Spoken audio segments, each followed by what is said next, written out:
Welcome to Media Melanie Talks TV. I'm Melanie, and today I'm back to talk about The White Lotus on HBO Max, Season 3, Episode 3, The Meaning of Dreams. And while we didn't get a ton of forward movement here in this episode, it was still entertaining. We had our guests interacting a little bit more with each other, as we saw from Belinda having that conversation with Gary Gregg, and I think she knows it's him, and it's only a matter of time until his secret gets uncovered, and what will that mean? Our friend group got into it over some politics, which, ooh, that might be enough to yank these ladies fully apart. And the Ratliff family is doing Ratliff things, and I do have an early prediction regarding Tim, but before we get into all of that, please be sure you go ahead, like this video, and hit that subscribe button, especially if you like videos where I talk about dark and mysterious TV shows. I'm currently wrapping up coverage of Paradise on Hulu, School Spirits on Paramount+. I will continue covering The White Lotus, and we still have a few episodes left for Severance Season 2 on Apple TV+, so stick with me for all of the TV talk. This episode opened up with Victoria Ratliff having this crazy dream on the beach with a tsunami coming. We also saw the continuation of Tim Ratliff's issues at home, which culminated in asking his entire family to, in fact, put their cell phones in the bag and stay disconnected from everything for the week. But something really struck me here in terms of him taking one of Victoria's pills. Actually, now he's taken 2 of them, but I'm calling it. I think the body floating in the lagoon at the end is going to be Timothy Ratliff, and it's going to be accidental. He's going to start taking these pills to cope with all of the business troubles that he's dealing with back home. Perhaps he stumbles into the waterway, falls in by accident. I'm not exactly sure, but I do think that is Timothy Ratliff's body floating in that water, and I think it was an accident, and I think that body is actually unrelated to the shootout that we hear in that first episode. Along with the Ratliff storylines, we had the daughter Piper finally going to this Buddhist community to ask for an appointment. It's kind of crazy to me. Her entire family plans this trip, and she had no foresight, no real planning. I don't think she gives a crap about her family, and I think she's very entitled and used to things just kind of falling into place for her. But the interesting part about her visit was the fact that she's trying to sign up for a year-long program there. She looked very interested, looked happy, and seems like she just wants to get away from the Ratliff life down there in the South. And I guess, who could blame her, especially having brothers like Lockie and Saxon? Saxon is on his quest to try to hook up with somebody, and Lockie goes to get his posture corrected, which of course is more of an internal exercise as well. And I do hope that he's able to make some breakthroughs as a character this season. I hope he's able to come to terms with whatever he's struggling with, which I do think is his sexuality, probably not very accepted within his family and the Southern culture. I've enjoyed the Ratliff storyline so far, but I don't know. I don't feel as connected to them as I now do with the friend group and Rick and Chelsea. They are easily my top 2 storylines in this show. Now, moving on to the friends, Kate, Jacqueline, and Lori. They get into it regarding politics.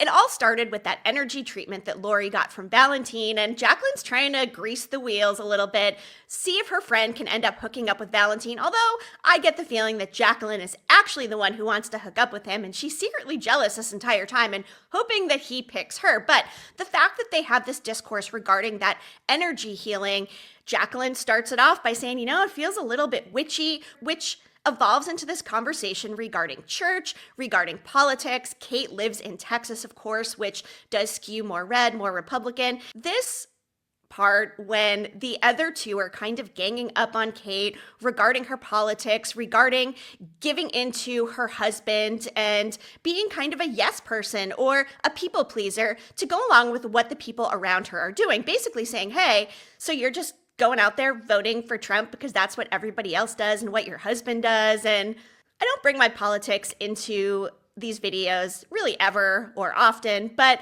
all I'm going to say is that I really relate to what Jacqueline and Lori are going through. I have been in that situation many different times, similar type of circumstance, and it is really hard when people that you love, people that you know, people you've known forever, make choices that you don't necessarily agree with. And yes, to each their own, but in today's political climate, it is more polarizing than ever. And all I will say about it is that I relate to Jacqueline and Lori with the situation they're in with their friend Kate. That was really the big focus of the friend storyline in this episode. And if I'm guessing how things end up culminating, it does seem like Jacqueline and Lori are going to be ganging up on Kate. How will this transpire the last days of their vacation? Kate came out and heard them talking about her. That cannot make her very happy. Is she gonna just paste on a smile, pretend like it's fine, gloss it all over, and then when they end up leaving, they go their separate ways and, the other two don't talk to Kate again? How will that play out? And could it perhaps play into the body floating in the lagoon? As I said, I do think it is Timothy Ratliff, but what if for some reason Kate gets really upset at one of the women and they end up getting pushed into that waterway, and it does have to do with the friend group? For now, I'm sticking with Tim, but not ruling these women out because it does seem like they each have their own opinions, their own ulterior motives, and they don't know each other as well as they used to. So things could get a little bit more dramatic with the friend group. Then we have Rick and Chelsea. And can I just say, I adore Chelsea. It is apparent she is not dating Rick for his money, for his wealth. She seems genuinely interested in him, wants to bring happiness into his life. When he makes that comment to her about, just go find some other rich guy to latch onto, that really hurt her feelings. And I thought it was quite apparent. And I really hope that by the end of all of this, Rick is able to really see that Chelsea loves him and let her into his heart, because very clearly he's got walls up. He's got baggage. He brings up, the fact that his father was murdered. And it seems to me like he is going to go to Bangkok to try to meet this Jim Hollinger guy. What exactly does he have to do with the death of his father? Could he have somehow been involved in this murder? Or could he actually be his father and Rick was given incorrect information about who his father was and perhaps why he was murdered? But the other interesting part of it all is Rick seems like he's actually kind of a bad guy. He admits he's done bad things. He's made some mistakes. What does he do for work? Is he in some financial services industry? Doubtful, given that's what Timothy Ratliff does.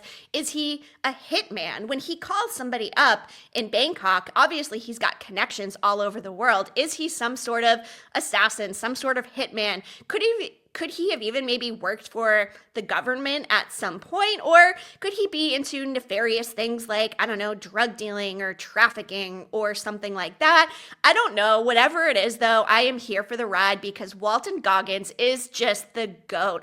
I love everything he does. And speaking of other Walton Goggins shows, The Righteous Gemstones is coming back to Max very soon, and he plays Uncle Baby Billy, who's probably my favorite Walton Goggins character in general. So if you like Walton Goggins and you haven't watched The Righteous Gemstones, highly recommend. But having Walton Goggins here has just really endeared me to the season as a whole. I think he's 100% my favorite character. His mystery is the most interesting as well.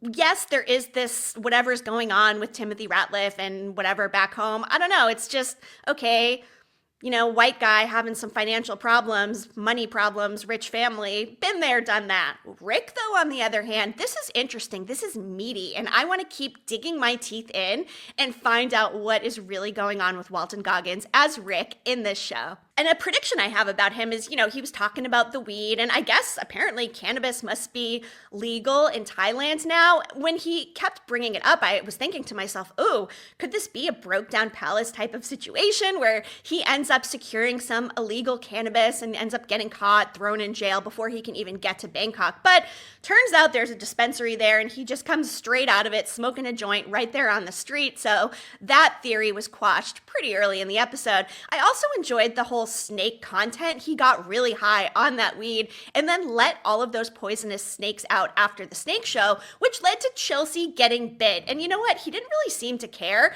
I mean, yeah, he was kind of chasing after the cars. They're taking her to the hospital so she doesn't die, but I don't know. It's just really sad to me that he doesn't like Chelsea as much as she likes him, and how desperate it is for Chelsea to be trying so hard for this man who basically doesn't even give her the time of day. And then he's forced to dine with Chloe and Gary / Greg. which our girl Belinda fully recognized. We heard Tanya's name. It is only a matter of time until Belinda puts the pieces together and realizes that this is in fact Greg. I did think it was funny when they made the comment about, yeah, all you bald white guys look exactly the same. So yeah, it's possible it could be a different guy. But no offense, if you're gonna change your name and try to not be the same person, I don't know, maybe just go with a different letter. Greg and Gary are pretty similar names. You couldn't have gone with like an, I don't know, Andrew or a Robert or literally anything else. So not great. I don't know if that means he's just really not that concerned with getting caught. Obviously, he must not be if he's literally dining at the same hotel chain where he played a hand in somebody's death. Like, what are you doing? I guess we have to suspend a little bit of disbelief there, because all I'm saying is if I was responsible for a murder, which by the way, I never would be because killing is really bad and awful, there is no way I would ever return to the same hotel franchise. And I know he's not staying there. They're staying in a house up the hill. Go somewhere else, dude. Pick a different name. I don't know. Greg, you're not my favorite guy here. And at first I thought maybe Chloe was actually in on this, but it does seem like she doesn't fully know what's going on and actually believes that he is this guy Gary. So I don't think Chloe actually has anything to do with it. She did make another comment about Chelsea almost dying. Every single episode so far, there has been some sort of comment either by herself or somebody else about Chelsea dying.